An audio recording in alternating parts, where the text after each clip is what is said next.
Hello friends, मैं गौरव। और north Korea और साउथ कोरिया को तो आप जानते ही होंगे, लेकिन क्या आप ये जानते हो कि द फेमस कोरियन वॉर, जिससे एक कोरिया नॉर्थ और दूसरा कोरिया साउथ दो अलग अलग हिस्सों में बट गया था, क्या वो असल में इस बंटवारे का जिम्मेदार है जैसा पूरी दुनिया इसको ठहराती है? Yes, and you will actually be shocked to know कि वो जिम्मेदार नहीं था। तो फिर आखिर क्या हुआ था? क्या वजह है कि आखिर कोरिया के दो टुकड़े कर दिए गए और किसने कर डाला? क्या था कोरिया के दो टुकड़े करने के पीछे का मकसद, जिसके चलते 30 लाख लोग हो गए खून से लथपथ? वेल फ्रेंड्स, इस खौफनाक सच की दर्दनाक कहानी का मंजर आपकी आंखों के आगे लाने से पहले क्या आप सोच सकते हो कि कभी नॉर्थ कोरिया साउथ कोरिया से ज्यादा प्रगतिशील यानी कि डेवलप्ड हुआ करता था? और आज जिस दर्द और बेबसी के आलम में घुट घुट कर नॉर्थ कोरिया के लोग जी रहे हैं, कभी वो साउथ कोरिया के लोगों की सच्चाई थी। तो इस सच्चाई से आपको रूबरू करवाने के लिए चलिए शुरू करते हैं आज का ये इंटरेस्टिंग वीडियो, जिसका टाइटल है why Korea is split into north and south. आज उस कोरिया का इतिहास बस लोगों की यादों में बसा हुआ है, जो 7th सेंचुरी से सन 1945 तक यानी कि 1000 सालों से भी ज्यादा तक एक ही सिला डायनेस्टी का हिस्सा था। और इस देश के लोगों का सिर्फ इतिहास ही नहीं, इन लोगों का दिल भी एक ही था। लेकिन फिर 1945 में ऐसा क्या हो गया जिसने इस देश के दो टुकड़े कर डाले? ऐसी कौन सी दरार पड़ी इस देश के वासियों के दिलों में, जो आज नॉर्थ कोरिया और साउथ कोरिया के वासी एक दूसरे के भाई होने के बावजूद एक दूसरे के सबसे बड़े दुश्मन है? तो फ्रेंड्स, इस दुश्मनी की असली जड़ 18वीं सदी में बो दी गई थी और इसकी जड़ें चाइना, जापान और रशिया के लालच ने मजबूत की। वही लालच जो अपने देश के पावर और लैंड को फैलाने के लिए कोरिया को अपने साथ मिलाना चाहता था। पर इस बात की भनक लगते ही कोरिया के लीडर्स ने बिना देरी किए सन 1882 में वेस्टर्न पावर यूएस के साथ the treaty of peace, amity, commerce and navigation sign कर दिया, जिससे कोरिया को open trade, modern industries development और प्रोटेक्शन सबका फायदा मिलने शुरू हुआ। लेकिन 1904 से 1905 में रशिया और चाइना के साथ हुई रूसो जापानीज और सीनो जापानीज वॉर में जापान ने रशिया और चाइना दोनों को हराकर उनके कोरिया पर कब्जा करने से पहले 1910 में कोरिया पर कब्जा कर डाला, जो सन 1945 तक यानी कि पूरे 35 साल चला, जिसके दौरान जापानियों ने कोरिया, लेकिन सन 1945 में भगवान ने कोरिया वालों की सुन ली, क्योंकि जापान के हिरोशिमा नागासाकी पर हुए खौफनाक न्यूक्लियर अटैक के बाद जापान ने कोरिया से अपने कदम पीछे खींच लिए और कोरिया के लोग अपने जुल्म और गुलामी की बेड़ियों को तोड़कर जश्न मनाने लगे। लेकिन वो बेचारे क्या जानते थे कि ये आजादी उनके बर्बादी के पहले मिली बस एक झूठी आशा की किरण थी, जिसे जापानियों के कोरिया से जाते ही नॉर्थ से सोवियत आर्मी और साउथ से अमेरिका ने कोरिया को हथियाने के मंसूबे से कुचल दी। इन दोनों ही देशों ने सिर्फ कोरिया के अलग अलग जगहों पे कब्जा नहीं किया, इन दोनों देशों के लीडर्स यानी अमेरिका के प्रेसिडेंट रूजवेल्ट और यूएसएसआर लीडर जोसेफ स्टालिन ने एक मीटिंग रखी, जिसमें इन दोनों ने बिना कोरिया के लीडर्स और बिना कोरिया की जनता से बातचीत किए अपनी मर्जी से कोरिया को दो हिस्सों में बांटने की ठान ली। वाह, वर्ल्ड वॉर 2 के बाद मिली कॉलोनी के दो सुपर पावर्स अपने मन से मनचाहा बंटवारा कर रहे हैं। वेल, ये कोई नई बात नहीं है। इसके लिए उन्होंने अमेरिकी ऑफिसर्स डीन रस्क और चार्ल्स बॉनस्टील को भेजा, जिन्होंने हफ्ते भर के टाइम में बिना कोरिया का इतिहास जाने बस कोरिया के 38th पैरेलल यानी उस लाइन पर जो कोरिया को दो हिस्सों में बांटती है, दो बराबर के हिस्सों में, उस पर अपनी कलम से एक लकीर खींचकर 17 अगस्त 1945 को 1000 सालों से एक रहे कोरिया के दो अलग टुकड़े कर दिए गए। जिसके बाद अमेरिका ने साउथ कोरिया में सिगमंड री और यूएसएसआर ने नॉर्थ कोरिया में किम इल सुंग को लीडर बना दिया। और इन दोनों को लीडर बनाकर सन 1948-1949 में अमेरिका और सोवियत पावर अपने अपने देश लौट गए। लेकिन उन्हें क्या पता था, नॉर्थ कोरिया और साउथ कोरिया के लीडर्स के मन में कुछ और ही खुराफात जन्म ले रहा था। बट फ्रेंड्स, इससे पहले हम आगे बढ़े, क्या आपको नहीं लगता कि एक कंट्री कैपिटलिस्ट फाउंडेशन पे बनी थी और दूसरी कंट्री सोशलिस्ट यानी कि कम्युनिस्ट फाउंडेशन पे बनी थी? और आज दोनों के फ्यूचर आप देख सकते हो। एक विचारधारा तरक्की कितना कराई और दूसरी विचारधारा ने, वेल, मैं क्या बोलूं, सिचुएशन आपके सामने है।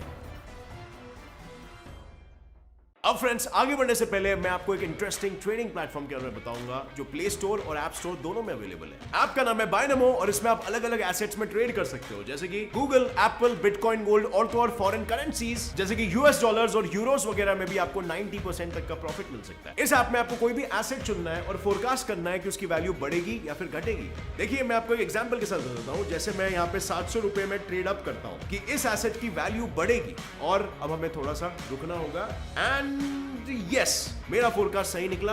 अब ये अमाउंट आप अपने बैंक अकाउंट या पेटीएम में इजीली 24 आवर्स के अंदर विड्रॉ कर सकते हो। इसका मिनिमम डिपॉजिट सिर्फ 350 रुपए और अगर आप मेरा प्रोमो कोड यूज करते हो तो आपको ये डिपॉजिट पे डबल मिल जाएगा, यानी कि 400 रुपए का टॉप अप करिए और आपको 800 रुपए मिल जाएंगे। सो अभी रजिस्टर कीजिए इस ऐप में, link is in the description और 65,000 अपने ट्रेडिंग डेमो अकाउंट में पाइए, जिससे आप ट्रेडिंग स्ट्रेटेजीज और ट्रेडिंग स्किल्स को प्रैक्टिस कर सकते हो। जितना आप प्रैक्टिस करोगे उतनी आपकी ट्रेडिंग की नॉलेज और एक्सपीरियंस बढ़ेगा और अर्निंग की पॉसिबिलिटीज भी बढ़ेगी। लेकिन हाँ फ्रेंड्स, ध्यान से ट्रेड करिएगा पूरा रिसर्च करके, क्योंकि किसी भी ट्रेड में आपका कैपिटल रिस्क में होता है। So download Binomo now, link is in the description. I am a Binomist, are you?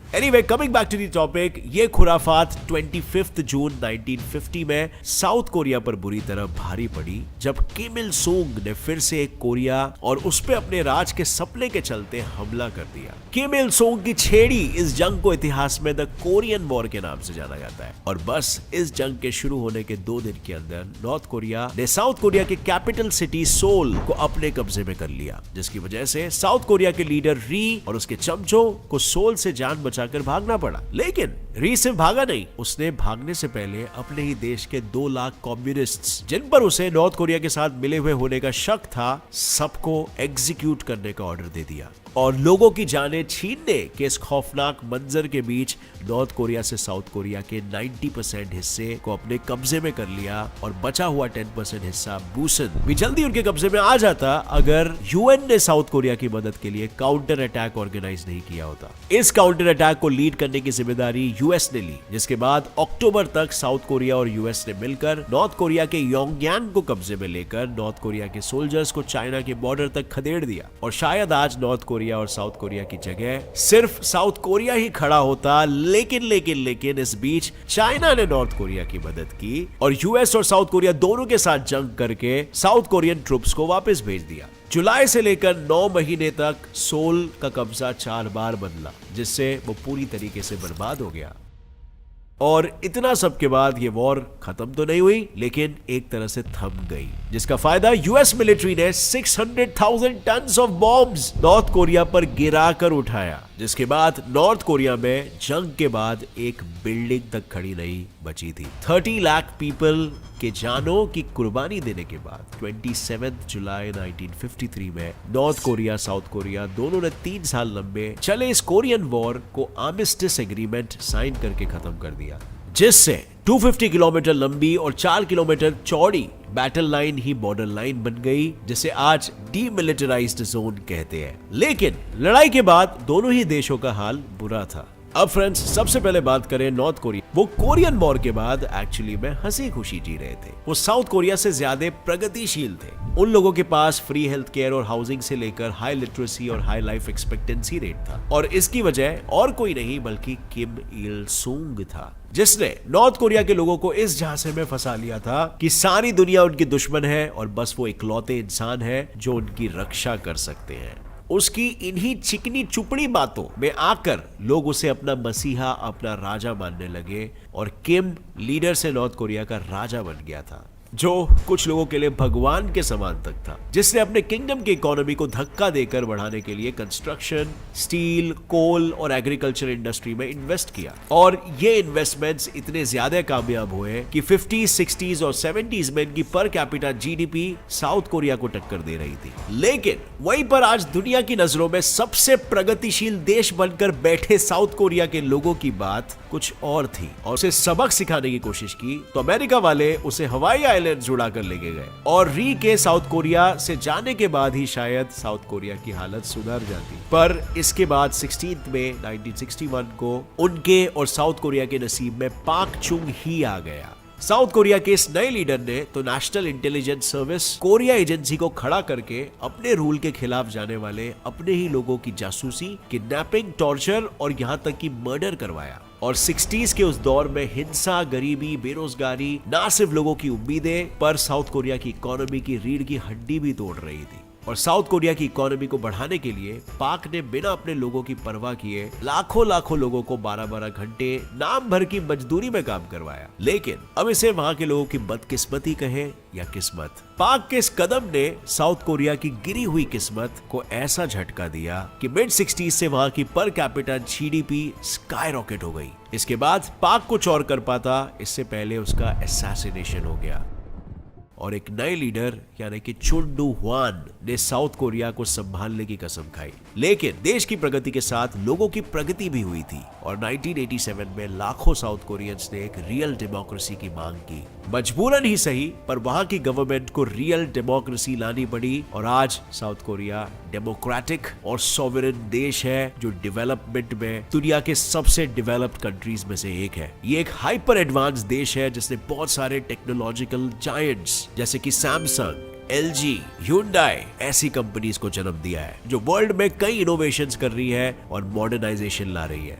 अब साउथ कोरिया की प्रगति तो हमने देख ली, लेकिन सवाल तो यह आता है कि अगर नॉर्थ कोरिया साउथ कोरिया से ज्यादा प्रगतिशील देश था तो आखिर आज प्रगतिशील तो था, लेकिन उसकी इस प्रगति में USSR का बड़ा हाथ था। और जब सन 1991 में USSR कोलैप्स हो गया तो नॉर्थ कोरिया की प्रगति भी कोलैप्स हो गई। और सिर्फ यही नहीं, 3 साल बाद 1994 में किम इल सुंग की हार्ट अटैक से मौत हो गई, जिसके बाद किम जोंग इल ने अपने पापा की गद्दी संभाली। पर पापा के लॉस से उभर पाने से पहले वहां बाढ़ आ गई और फिर सूखा पड़ गया, जिससे पूरे 20 लाख लोगों की मौत हो गई। और इसी सब के चलते जहां साउथ कोरिया की GDP आज 1 करोड़ है, वहीं पर नॉर्थ कोरिया की GDP आज बस 1 लाख करोड़ है। सो फ्रेंड्स, उम्मीद है आपको ये कहानी पसंद आई होगी। कहानी नहीं है, ये रियल फैक्ट है। और अगर आपको इससे कुछ नया सीखने मिला तो एक लाइक जरूर ठोकना। अगर ऐसे इंफॉर्मेटिव और ज्ञान से भरे भरपूर वीडियोस आगे भी देखना चाहते हो तो अभी इस चैनल को सब्सक्राइब कर लो और बेल नोटिफिकेशन ऑन कर लेना, क्योंकि रोजाना यहाँ पे आपको ऐसे ही ज्ञान का डोज मिलते रहता है जो आपको एकदम इंटरेस्टिंग वे में समझाया जाएगा। With that said, as always, stay curious, keep learning and keep growing. जय हिंद।